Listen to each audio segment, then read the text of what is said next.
নমস্কাৰ বৰ্তমান আমি উপস্থিত আছো মৰিগাঁও লাহৰীঘাট জাগিৰোড সংমণ্ডল জলসিঞ্চনৰ দ্বাৰা চালিত মৰিগাঁও উপসংমণ্ডল জলসিঞ্চনৰ অধীনত থকা উদৰি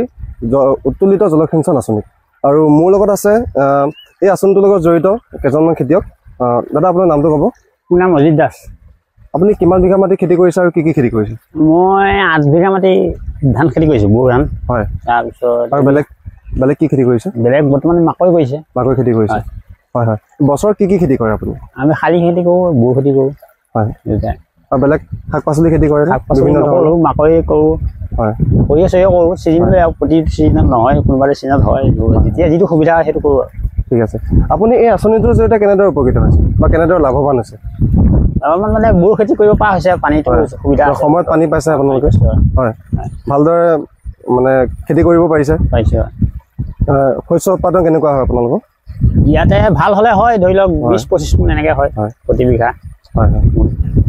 বজাৰত বেচা বিক্ৰী কৰেনে বজাৰত বেচা আজিকালি বেপাৰী ইয়াতে পায় হয় হয় হয় ইয়াতে লৈ যায় টকা উপাৰ্জন কৰিব পাৰিছে নে পাইছো হয় ঘৰখন ধুনীয়াকৈ চলি আছে ঠিক আছে ধন্যবাদ